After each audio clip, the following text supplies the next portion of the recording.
హబక్కూకు గ్రంథము 3వ అధ్యాయము 1వ వచనం నుంచి. ప్రవక్తయగు హబక్కూకు చేసిన ప్రార్థన వాయిద్యములతో పాడదగినది. యెహోవా, నిన్ను గూర్చిన వార్త విని నేను భయపడుచున్నాను. యెహోవా, సంవత్సరములు జరుగుచుండగా నీ కార్యము నూతన పరచుము. సంవత్సరములు జరుగుచుండగా దానిని తెలియచేయము. కోపించుచునే వాత్సల్యమును జ్ఞాపకమునకు తెచ్చుకొనుము. దేవుడి వాక్యంతో మనతో మాట్లాడునుగాక. ఆమేన్. చదవబడినటువంటి వాక్య భాగంలో ఒక ప్రవక్త చేస్తున్నటువంటి ప్రార్థన మనకు కనబడుతుంది. ఎవరా ప్రవక్త అంటే హబక్కూకు గారు చేస్తున్నటువంటి ప్రార్థన. ఈ ప్రార్థనలో ఆయన జ్ఞాపకం చేసుకుంటున్నారు. 4 విషయాలు ఇక్కడ చెప్పబడుతున్నాయి. ఏంట 4 విషయాలు అంటే, మొట్టమొదటి ప్రార్థన ఎత్తుకోవడంతోనే ఎవరితో మొదలు పెడుతున్నారు? యెహోవా, నిన్ను గూర్చిన వార్త విని నేను భయపడుచున్నాను. మొట్టమొదట ఈయన ఎత్తుకుంటున్నటువంటి మాట ఏంటి అంటే, దేవుడి పేరుని ఈయన ప్రార్థనలో ఉచ్చరిస్తున్నారు. దేవుడి పేరుని అంటున్నారు, యెహోవా, నీవు తప్ప నాకు వేరే వాళ్ళు ఎవరు కూడా లేరు. నీవు మాత్రమే నా దేవుడవు. నాకు కలిగి ఉన్నటువంటి ఆపదలన్నిటి నుంచి కూడా నీవు మాత్రమే విడిపించగలవు. నిన్ను గూర్చిన వార్త విని నేను భయపడుచున్నాను. ఎందుకు భయపడుతున్నారంటే, దేవుని గురించినటువంటి వార్త ఏదైతే ఉందో, వాక్యం ఏదైతే ఉందో, ఆ వాక్యానికి ప్రతి ఒక్కరూ కూడా ఏమవ్వాలి? భయపడాలి. దేవుని వాక్యానికి భయపడితే ఏం జరుగుతుందంటే, దేవుని యందు భయభక్తులు కలిగి ఉండుట జ్ఞానమునకు మూలము. ప్రతి ఒక్కరము కూడా దేవుని వాక్యం గనక మనం వాటికి విధేయత మనం చూపిస్తూ భయభక్తులు గనక దేవుడి యందు కలిగి ఉంటే, దేవుడు ఏమి ప్రసాదిస్తాడయ్యా అంటే, మొట్టమొదట మనకు ప్రసాదించేది జ్ఞానము ప్రసాదిస్తాడు. ఏం జరుగుతుంది ఈ జ్ఞానంతో అయితే? మన కుటుంబాల్ని మనం ఎలా కట్టుకోవాలో మనకు అర్థమవుతుంది. మన కుటుంబానికి సడన్గా ఏదన్నా జరిగితే ఆ జరిగినటువంటి సందర్భంలో మనం ఎలా ప్రవర్తించాలి అన్నటువంటి విషయం మనకి అర్థమవుతుంది. వాక్యం మనల్ని ఏం చేస్తుందంటే, ప్రతి అవరోధాన్ని దాటుకుని వెళ్ళడానికి కావాల్సినటువంటి ఆలోచననిస్తుంది. అందుకే యేసుక్రీస్తు వారు పుట్టినప్పుడు ఒక పెద్ద పేరు ఆయనకి పెడతారు. ఒకసారి చూద్దామా? యెషయా గ్రంథము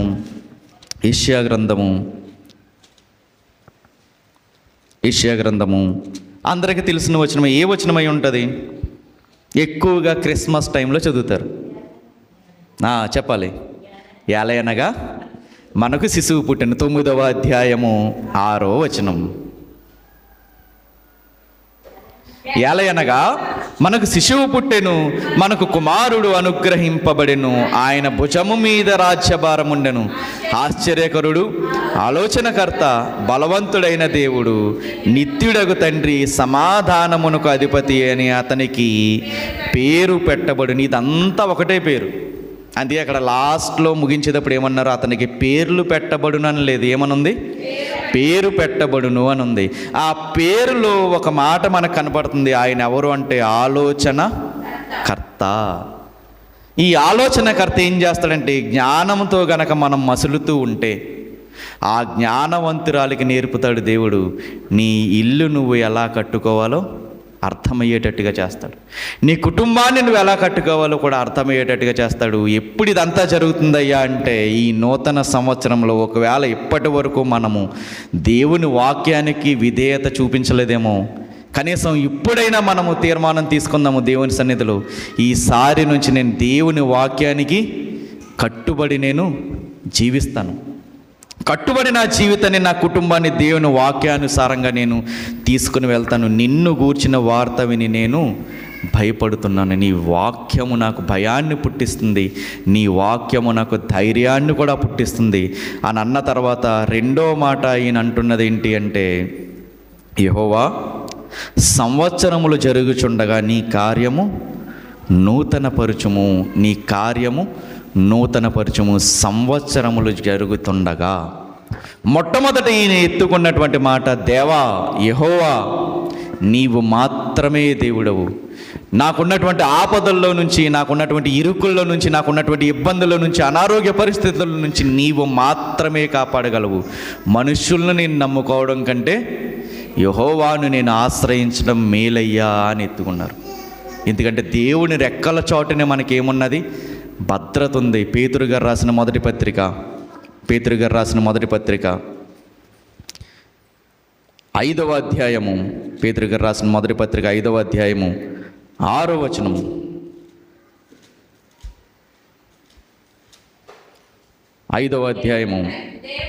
దేవుడు తగిన సమయమందు మిమ్మును హెచ్చించినట్లు ఆయన బలిష్టమైన చేతి క్రింద దీన మనస్కులై ఉండి ఆయన మిమ్మును గూర్చి చింతించుచున్నాడు. గనుక మీ చింత యావత్తును ఆయన మీద ఉంచండి. మనం భయపడవలసినటువంటి అవసరం లేదని ఇక్కడ చెప్తున్నారు. నిన్న రాత్రి మనం విన్నాము, మనం సంవత్సరం అంతా బాధపడి, సంవత్సరం అంతా మానసికమైనటువంటి వేదనతో ఉండి, సంవత్సరం అంతా కూడా బాధతో ఉండి, అదే హృదయంతో కనుక మనం నూతన సంవత్సరంలోకి వెళ్తే మన ఆరోగ్యం ఏమవుద్దంట? పాడైపోయే అవకాశం ఉంటుంది. ఎందుకు చింతించొద్దు అని అంటున్నాడంటే, మీ చింత యావత్తును నా మీద వేయండి, నా మీద వేసి అప్పుడు మీరు నూతన సంవత్సరంలోకి అడుగు పెట్టండి అని అంటున్నారు. దేవుడు ప్రతి ఒక్కరిని హెచ్చిస్తాడు. సంవత్సరాల నుంచి మనం వేచి చూస్తూ ఉండొచ్చు, కానీ ఇక్కడ చెప్తున్న మాట తగిన సమయమందు అని అంటున్నారు. అంటే నీకు ఏ సమయంలో ఏది ఇవ్వాలో ఎవరికి బాగా తెలుసు? దేవుడికే బాగా తెలుసు. ఏ సమయంలో ఇస్తేనే అది ఎక్కువ మేలు చేస్తుందో అన్నటువంటి విషయం కూడా ఎవరికి తెలుసు? దేవుడికే తెలుసు. దేవుడు తగిన సమయం ముందు ప్రతి ఒక్కరిని కూడా ఏం చేస్తారు? హెచ్చిస్తారు. అప్పటి వరకు మనల్ని ఉండవలసింది ఎలా ఉండమంటున్నారంటే, దీన మనస్కులై ఎవరిని ఆశ్రయించమంటున్నారు? ఆయన చేతి క్రింద మనం ఎలా ఉండాలి? దీన మనస్కులై ఉండాలి. ఇంకా ఏం మాట్లాడకూడదు. ఏది జరుగుతున్నా మన జీవితంలో, దేవా నీ చిత్తం ఏమై ఉంది నా జీవితంలో, ఈ సంవత్సరంలో నీ చిత్తం ఏమై ఉంది నా పట్ల అన్నటువంటి ఆలోచన మనం చేసుకుంటూ ఉండాలి. నీ చిత్తాన్నే జరిగించు, నీ చింత యావత్తును నా మీద వెయ్యమన్నటువంటి దేవుడు అంటున్నాడు, తగిన సమయమందు నేను నిన్ను హెచ్చిస్తాను. ఇక రెండవదిగా ఈయన అంటున్న మాట ఏంటి అంటే, హబక్కూకు గారు, సంవత్సరములు జరుగుచుండగా నీ కార్యము నూతనపరచు. నీ కార్యాలు ఏవైతే ఉన్నాయో అవి నా జీవితంలో నూతనపరచు అని అంటున్నారు. విచిత్రం ఏంటంటే, రోజుల్లో ఎక్కడ నూతనత్వం అనేది ఉండదు. రోజుల్లో ఎప్పుడు నూతనత్వం అని ఉండదు. రోజులు ఎప్పుడు ఉండేటట్టుగానే ఉంటాయి. ప్రసంగి గ్రంథము 1వ అధ్యాయము 9వ వచనం. ప్రసంగి గ్రంథము 1వ అధ్యాయము 9వ వచనం. ప్రసంగి గ్రంథము 1వ అధ్యాయము 9వ వచనం. మునుపు ఉండినదే ఇక ఉండబోవునది, మునుపు జరిగినదే ఇక జరగబోవునది, సూర్యుని క్రింద నూతనమైనది ఏదియూ లేదు. మనం హ్యాపీ న్యూ ఇయర్ అని మనం అనుకుంటున్నాము. జ్ఞాని అయినటువంటి సొలొమోను గారు అంటున్నారు, అసలు నూతనమైనది ఏదీ లేదు సూర్యుని కింద అని అంటున్నారు. అంటే దీన్ని బట్టి ఏంటంటే, సమయంలో కానీ కాలములో కానీ ఏమాత్రము నూతనత్వము ఉండదు. కేవలం తేదీ మాత్రమే మారుతుంది. తేదీ మారినంత మాత్రాన మన జీవితంలో కార్యాలు జరుగుతాయా? జరగవు. మరి ఏది మారాలి? ఏది నూతనత్వం పొందాలి? సంవత్సరం కొత్తది వచ్చినంత మాత్రాన మన జీవితంలో నూతనత్వం రాదు. ప్రసంగి గారు అదే చెప్తున్నారు. మునుపున్నదే ఇప్పుడు ఉంది, ఇప్పుడున్నదే రాబో కాలంలో కూడా ఉంటుంది. సంవత్సరాలు మనకి ఈరోజు 25, రేపు పొద్దున 26 వస్తుంది. సంవత్సరం అలా గడిచిపోతాయి. ప్రతి సంవత్సరం కూడా ఒక నూతన సంవత్సరం లాగానే ఉంటుంది. కానీ సంవత్సరం అనేది, నూతనత్వం అనేది క్యాలెండర్లో కాదు రావాల్సింది. ఎందులో రావాలి? మన జీవితంలో నూతనత్వం రావాలి. అది న్యూ ఇయర్. ఇప్పటికి చాలామంది జీవితాల్లో ఆ నూతనత్వం వచ్చింది. ఎప్పుడు వచ్చిందంటే, ఎవరైతే మారు మనస్సు పొంది పాప క్షమాపణ నిమిత్తం యేసుక్రీస్తు వారి యొక్క అధికారంలోకి వచ్చి బాప్తిసం తీసుకున్నారో వాళ్ళ జీవితంలోకి ఆల్రెడీ ఏమొచ్చింది? నూతనత్వం అనేది వచ్చింది. దేవుడు అంటున్నది అదే. మనిషికి కాలం మారుతుంది, కానీ మనిషిలో నూతనత్వం అనేది ఎప్పుడు వస్తుందయ్యా అంటే, చూద్దాం ఒకసారి. కొరింథీయులకు రాసిన రెండవ పత్రిక 5వ అధ్యాయము కొరింథీయులకు రాసిన 2వ పత్రిక 5వ అధ్యాయము 17వ వచనం. కాగా ఎవడైనను, చదవాలి, అందరూ తీయాలి. కొరింథీయులకు రాసిన 2వ పత్రిక 5వ అధ్యాయము 17వ వచనం. ఎప్పుడు కొత్త సంవత్సరము లేదా కొత్తవైనటువంటి కార్యాలు ఒక వ్యక్తి జీవితంలో వస్తాయంటే, ఆనాడు హబక్కూకు గారు చేసినటువంటి ప్రార్థన, సంవత్సరములు గడుపుచుండగా నీ కార్యాన్ని నూతనపరచు అని అంటున్నారు. ఎలా నూతనపరచబడుతుందంటే 5వ అధ్యాయము 17వ వచనం. కాగా ఎవడైనను క్రీస్తు నందున్న ఎడల వాడు నూతన సృష్టి, పాతవి గతించెను, ఇదిగో క్రొత్తవాయెను. ఎప్పుడు ఒక వ్యక్తి జీవితంలో నూతన సంవత్సరం వస్తుంది? పాతవి గతించినప్పుడు నూతన సంవత్సరం. అంటే పాతవైనటువంటి పాపపు జీవితాన్ని ఎప్పుడైతే మనం విడిచిపెడతామో అప్పుడు ఒక వ్యక్తి జీవితంలోకి ఏమొస్తుంది? నూతనత్వం అనేది వస్తుంది. నూతన కార్యాలు అనేవి వస్తాయి. ఎవరి జీవితంలోనే జరిగిందా మనం ఆలోచిస్తే, కొత్త నిబంధన గ్రంథంలో ఒక వ్యక్తి మనకు కనబడతారు, ఒక వడ్డీ వ్యాపారి మనకు కనబడతారు. ఎవరా వ్యాపారి అంటే జక్కయ్య. ఆ జక్కయ్య జీవితంలో ఒకప్పుడు ఎవ్వరు ఆయన్ని ఆదరించిన వాళ్ళు లేరు, ఎవ్వరు ఆయన్ని గౌరవించిన వాళ్ళు లేరు. చూద్దాం ఒకసారి లూకాసు వార్త 19వ అధ్యాయము 19వ అధ్యాయము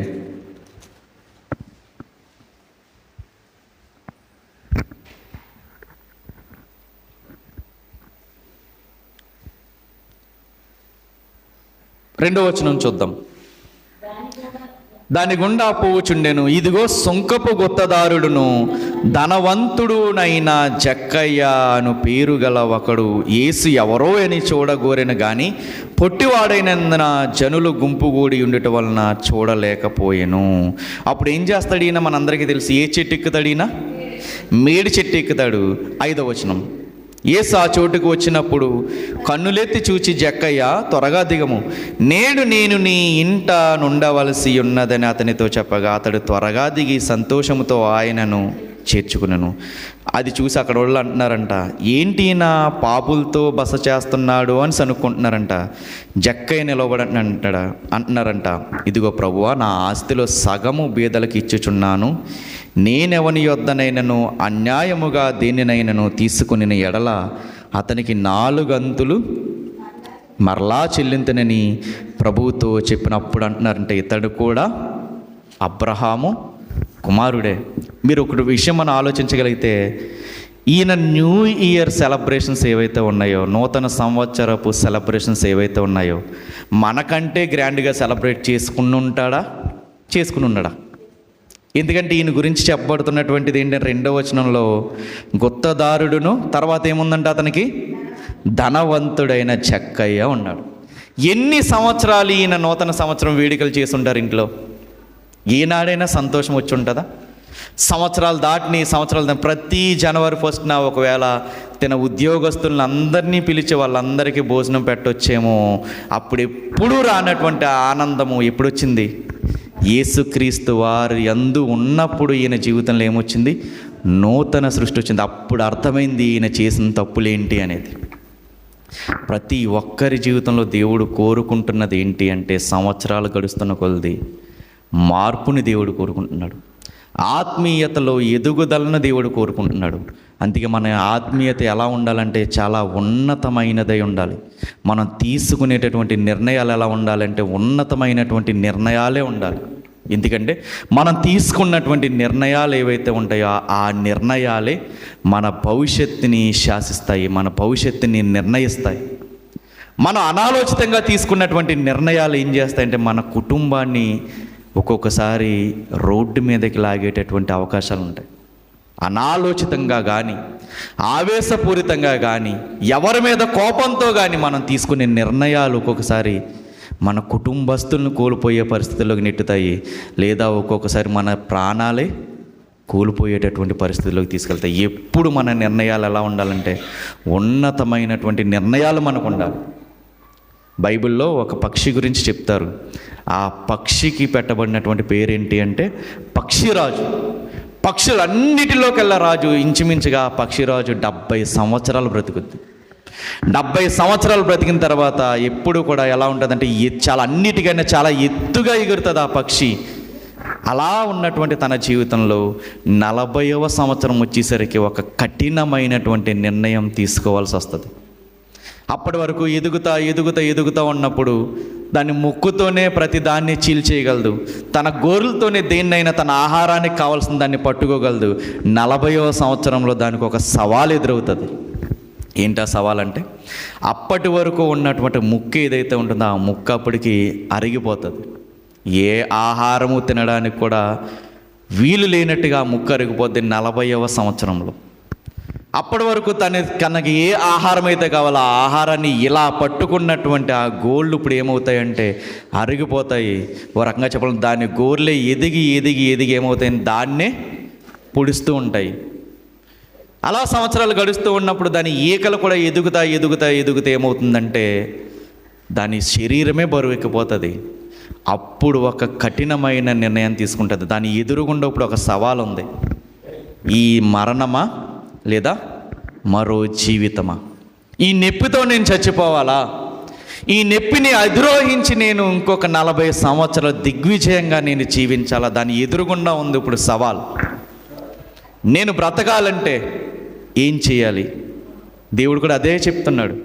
మేలైనది నీ ముందుంచాను, కీడుగా ఉన్నది నీ ముందుంచాను. నేను మేలైనదే నువ్వు తీసుకోవాలని నేను ఫోర్స్ చేయట్లేదు, నీ మీద నేను బలవంతం చేయట్లేదు, నీకే విడిచిపెట్టేశాను. నిర్ణయం నీదే. మేలైనది ఎంచుకుంటే ఒక రకంగా ఉంటుంది నీ జీవితం, కీడైనది ఎంచుకుంటే కనుక నీ గురించి మాట్లాడుకోవడానికి కూడా లేనటువంటి రోజులు నీ జీవితంలో వస్తాయి. ఈ పక్షిరాజు జీవితంలో కూడా అదే. దాని ముందు ఒక సవాల్. తినడానికి ఆహారం పొడుచుకుని తినడానికి ఏమాత్రము ముక్కు సపోర్ట్ చేయదు, సహకరించదు. ఇంచుమించుగా అది ఒక 5 నెలలు కఠినమైనటువంటి నరకంలోకి వెళ్తుంది. ఏం చేస్తుందంటే ఎగురుకుంటూ కష్టపడి ఎత్తైన ప్రదేశానికి వెళ్ళిపోద్ది. ఎత్తైన ప్రదేశానికి, ఒక కొండ ప్రదేశానికి వెళ్ళిపోయి అప్పుడు మొదలు పెడుతుంది. దాని ముక్కు ఏదైతే ఉందో ఆ ముక్కుని బలంగా బండకేసి కొట్టడం మొదలు పెడుతుంది. ఆ పక్షిరాజు ఏం చేస్తుందంటే దాని ముందు ఒక సవాల్ ఉంది. మరణమా మరో జీవితమా? నా ముందు ఇంకా 40 సంవత్సరాలు ఉంది. ఆ 40 సంవత్సరాలు నేను ఆనందంగాను జీవించాలంటే, నా బిడ్డల్ని ఆనందంగా చేయాలి అంటే నేను ఇప్పుడు ఏం చేయాలి? శ్రమ అనుభవించాలి. ఒక 5 నెలలు కఠోరమైనటువంటి శ్రమ, ఓ రకంగా చెప్పాలంటే నరకం అనుభవిస్తుంది. ఆ ముక్కుని బండకేసి కొట్టుకుంటూ ఉంటుంది. ఆ కొట్టుకుంటున్నప్పుడు దాని ముక్కులో నుంచి ఏమొస్తుందంటే రక్తం కారుతూ ఉంటుంది. రక్తం కారుతూ ఉన్నప్పుడు దాని గోళ్ళను మళ్ళీ బండకేసి గీగుతూ ఉంటుంది. అప్పుడు ఏమవుతుందంటే, ఎప్పుడైతే నూతనంగా వస్తున్నటువంటి ముక్కు ఏదైతే ఉందో ఆ ముక్కుతో తిన గోర్లను మళ్ళీ పీక్కోవడం మొదలు పెడుతుంది. అలా నరకం అనుభవిస్తూ ఏమవుతుందంటే ఒక కొత్త అవయవాలను అది పొందుకుంటుంది. కొత్త అవయవాలను పొందుకున్న తర్వాత ఏమవుతుందంటే ఇదివరకు ఉన్నటువంటి దానికన్నా మరింత రెట్టింపు ఉత్సాహంతో ఏం చేస్తుందంటే వేటను మొదలు పెడతా ఉంటుంది. ఎగురుతుంది, తన బిడ్డలకు కావాల్సినటువంటి ఆహారాన్ని సమకూరుస్తూ ఉంటుంది. ఎప్పుడు ఇదంతా జరిగిందంటే తనలో వచ్చినటువంటి మార్పు, జక్కయ్యలో ఆనాడు వచ్చినటువంటి మార్పు, అప్పటి వరకు తను చేసినటువంటి తప్పు అంతా తనకు అర్థమైపోయింది. మనం కూడా ఈ సంవత్సరంలో కొన్ని నిర్ణయాలు, కఠినమైనటువంటి నిర్ణయాలు మనం తీసుకోవాలి. మన ఆత్మీయ జీవితానికి కావాల్సినటువంటి కఠినమైన నిర్ణయాలు మనం తీసుకోవాలి. ఒకవేళ పాత సంవత్సరంలో ఒకవేళ తాగుబోతుగా గనక ఒకవేళ ఉంటే ఈ సంవత్సరం మనం తీసుకోవాలి. నా కుటుంబాన్ని నాశనం చేస్తున్న ఆ తాగుడిని నేనేం చేయాలి? దూరం పెట్టాలి. ఆ తాగుడు నా దగ్గరికి రానివ్వకూడదు. ఒకవేళ తిరుగుబోతుగా గడిచిన సంవత్సరం నువ్వు గడుపుంటే నిర్ణయం తీసుకోవాలి. ఈ సంవత్సరం కుటుంబాన్ని సంతోషపెట్టేవాడిగా, కుటుంబం కోసం కష్టపడేవాడిగా నేను ఉండాలి. నా బిడ్డల్ని, నా భార్యని నేను సంతోషంగా పోషించే ఒక పురుషుడిగా నేను జీవించాలని నిర్ణయం తీసుకోవాలి. కఠినమైనటువంటి నిర్ణయాలు. ఒకవేళ చీటికి మాటికి మందిరాన్ని ఎగ్గొట్టేటటువంటి ఆలోచన గనక గత సంవత్సరంలో చేసి ఉంటే ఈ సంవత్సరము ఈ మందిరంలో మనం తీర్మానం తీసుకోవాలి. ఎంత కష్టమైనా, ఎంత పనున్నా దేవుడు ఫస్ట్, పని నెక్స్ట్. దేవుడు ఫస్ట్, మందిరం ఫస్ట్, తర్వాత అన్నీ కూడా నెక్స్ట్. మనకి ఆ నిర్ణయం తీసుకోవాలి. చిటుకులో మనం మందిరాన్ని మానేసేటటువంటి ఆ ధోరణి దేవుడు అంగీకరించేటటువంటి ధోరణి కాదు. పాతవైనటువంటివి ఏవైతే ఆలోచనలు ఉన్నాయో వాటన్నిటి మనం ఏం చేయాలి? సమాధి చేయాలి. నూతన స్వభావాన్ని మనము ధరించుకోవాలి. అలా నూతన స్వభావం ధరించుకున్నటువంటి ఆ పక్షిరాజు మరలా 40 సంవత్సరాలు ఏమాత్రం బాధ లేకుండా మునుపటి దానికన్నా రెట్టింపు ఉత్సాహంతో వేటను కొనసాగిస్తూ ఉంటుంది. నూతనమైనటువంటి తలంపులు, నూతనమైనటువంటి ఆలోచనలు, వాటితో పాటు నూతనమైనటువంటి జన్మ మనందరము కూడా ఎత్తాలి. ఆ నూతనమైనటువంటి జన్మే మనకి నూతనమైనటువంటి సంవత్సరంగా మారుతుందే తప్ప నూతన సంవత్సరంలోకి అడుగుపెట్టినంత మాత్రాన మన జీవితంలో నూతన కార్యాలు జరగవు. ఎప్పుడైతే క్రీస్తునందు ఉంటే అప్పుడు వాళ్ళు నూతన సృష్టి అన్నారు. అప్పుడు మాత్రమే ఏం జరుగుద్ది? దేవుడిచ్చేటటువంటి ఆశీర్వాదాలను మనము పొందుకోగలం. ఇక హబక్కూకు గారు చేసినటువంటి ప్రార్థనలో 3వ విషయం ఏంటి అంటే, నీ కార్యం ఏం చేయమంటున్నారు? నూతనపరచు అని అంటున్నారు. సంవత్సరములు జరుగుచుండగా నీ కార్యము నూతనపరచు. ఏ కార్యాలైతే నా జీవితంలో నువ్వు దాచి ఉంచావో ఆ కార్యాలని నేను పొందుకోవడానికి ఎలా నేను సన్నద్ధుడనై ఉండాలో అది నాకు నేర్పించు అని అంటున్నారు. 4వది ఏంటి అంటే, నూతనపరచు కార్యాలని అని అంటున్నారు. నూతనపరచడం అంటే నా ఆత్మీయ జీవితాన్ని ఉజ్జీవింపచేయి అని అంటున్నారు. నా ఆత్మీయ జీవితాన్ని నువ్వు ఉజ్జీవింపచేయాలి అని ప్రార్థన చేస్తుంది. ఈనాడు మనము, ఈరోజు మనందరము కూడా చేయవలసినటువంటి ప్రార్థన, స్థిరమైన మనస్సును నూతనముగా నా హృదయంలో పుట్టించు ప్రభువా. స్థిరంగా ఉండాలి ఆ మనస్సు. చంచలమైనటువంటి మనస్సు నాకు వద్దు, స్థిరమైనటువంటి మనస్సు కావాలి. నీ యందు నేను తీసుకునేటటువంటి నిర్ణయాలు నా భవిష్యత్తును శాసిస్తాయి. ఆ నిర్ణయాలు తీసుకునే విషయంలో నేను జాగ్రత్తగా, జ్ఞానయుక్తంగా నేను నిర్ణయాలు తీసుకునేటటువంటి ఆలోచన శక్తి నాకు దయచేయి అని మనం ఏం చేయాలంటే ప్రార్థన చేయాలి. ఆఖరిదిగా ఇర్మియా గ్రంథము 33వ అధ్యాయము, ఇర్మియా గ్రంథము 33వ అధ్యాయము 6వ వచనం, నేను దానికి ఆరోగ్యమును స్వస్థతను మరలా రప్పించుచున్నాను, వారిని స్వస్థపరచుచున్నాను, వారికి సత్య సమాధానములను సమృద్ధిగా బయలుపరిచెదను. చెరలో నుండిన యోధా వారిని, ఇశ్రాయేలు వారిని నేను రప్పించుచున్నాను, మొదట నుండినట్లు వారిని స్థాపించుచున్నాను. దేవుడి వాక్యాన్ని మన జీవితంలో నెరవేర్చునుగాక అంటున్నారు ఇక్కడ ఇర్మియా గారు. నేను దానికి ఆరోగ్యాన్ని, స్వస్థతను మరలా రప్పిస్తాను. గత సంవత్సరంలో ఏ అనారోగ్యాన్ని నిలబడి చేస్తుందో, ఏ స్వస్థతకు నువ్వు నోచుకోలేదో దేవుడు అంటున్నాడు, నీకు ఆ స్వస్థతనిస్తాను, నీ వాళ్ళందరినీ నేను స్వస్థపరుస్తాను, సత్య సమాధానములను సమృద్ధిగా బయలుపరుస్తాను అని అంటున్నారు. ఒకవేళ గడిచినటువంటి సంవత్సరంలో సమాధానం లేనటువంటి పరిస్థితి ఏమో నీ కుటుంబంలో, భార్యాభర్తల మధ్య సమాధానం లేనటువంటి పరిస్థితి ఏమో, తల్లిదండ్రుల మధ్య, పిల్లల మధ్య సమాధానం లేనటువంటి పరిస్థితి ఏమో, దేవుడు అంటున్నాడు ఈ సంవత్సరం ఏం చేస్తాడంట?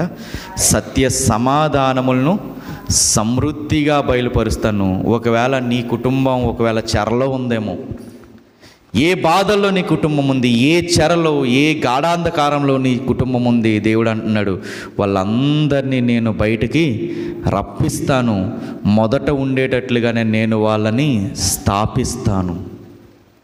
ఒకప్పుడు నీ కుటుంబం చాలా బాగా బ్రతికిన కుటుంబమేమో, ఒకప్పుడు నువ్వే వేరే వాళ్ళకి అప్పు ఇచ్చినటువంటి కుటుంబమేమో, ఒకవేళ వేరే వాళ్ళకి నువ్వే దానం చేసి వాళ్ళు ఎదగడానికి తోడ్పడినటువంటి కుటుంబమేమో. కానీ ఇప్పుడు ఎందుకో మనం చేసుకున్నటువంటి కొన్ని అపరాధాల వల్ల, కొన్ని పాపాల వల్ల, కొన్ని అనాలోచితమైనటువంటి ఆలోచన వల్ల, ఆవేశపూరితమైనటువంటి ఆలోచనల వల్ల ఒకవేళ ముందున్నటువంటి స్థితి ఈరోజు మన కుటుంబాలకు లేదేమో. దేవుడు అంటున్నాడు మొదట ఒకప్పుడు నీకున్నటువంటి స్థితిని నేను మరలా కలగజేస్తాను, చాపేటటువంటి నీ చేతుల్ని మరలా ఇచ్చే చేతులుగా నేను మారుస్తాను అని దేవుడు వాగ్దానం చేస్తున్నాడు. ఈ సంవత్సరం అంతా మనం నిర్ణయం తీసుకుందాము. ఇంకా మనలో మార్పు లేదేమో, ఇంకా సమయానికి మందిరానికి వచ్చేటటువంటి ఆ తీర్మానం మనకు లేదేమో. దేవుని కార్యాలంటే అలక్ష్యం చేస్తున్నామేమో. ఆరాధనకి మనం ప్రాముఖ్యతనివ్వకుండా అనవసరమైనటువంటి వాటికి మనం ప్రాముఖ్యతనిస్తున్నామేమో. ఒక్కసారి మనల్ని మనం పరిశీలించుకోవాలి. దేవునికే మనం ప్రాధాన్యత ఇస్తే ఖచ్చితంగా దేవుడు ఎక్కడైతే మనం అణచబడ్డామో, ఎక్కడైతే మనం అధములుగా మనం ఉన్నామో, దేవుడు వాళ్ళందరినీ కూడా ఏం చేస్తాడంటే ప్రథములుగా దేవుడు మారుస్తాడు. దేవుడి వాక్యాన్ని మనలో ఫలింపచేయునుగాక. ఆమెన్.